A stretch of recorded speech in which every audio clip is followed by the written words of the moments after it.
اللہ کے وہ نبی جنہوں نے ساری زندگی اللہ کے حکم پر قربانیاں دی اور جنہیں بڑھاپے میں ایک بیٹا عطا ہوا، حضرت اسماعیل علیہ السلام۔ حضرت ابراہیم اپنے بیٹے اسماعیل سے بہت محبت کرتے تھے۔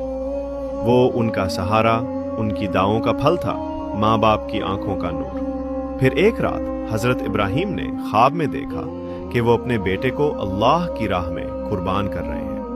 یہ خواب مسلسل 3 راتوں تک آیا، اور نبی جانتا ہے نبی کا خواب وہی ہوتا ہے۔ حضرت ابراہیم نے بیٹے سے کہا، بیٹا میں خواب میں دیکھتا ہوں کہ تمہیں اللہ کی راہ میں قربان کر رہا ہوں، تمہاری رائے کیا ہے؟ حضرت اسماعیل نے جواب دیا، ابا جان، جو حکم آپ کو ملا ہے کر ڈالیں، انشاءاللہ آپ مجھے صبر کرنے والوں میں پائیں گے۔ قربانی کا وقت آ گیا۔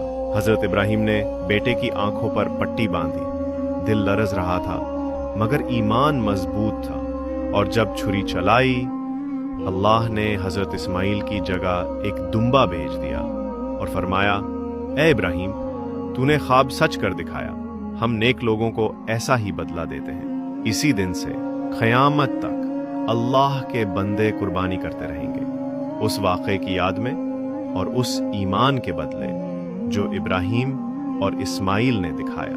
عید قربان صرف گوشت بانٹنے کا دن نہیں، یہ اللہ سے وفاداری، اطاعت اور ایمان کی یاد ہے۔ آج بھی اگر ہم وہی جذبہ پیدا کر لیں تو دنیا بدل سکتی ہے۔ اللہ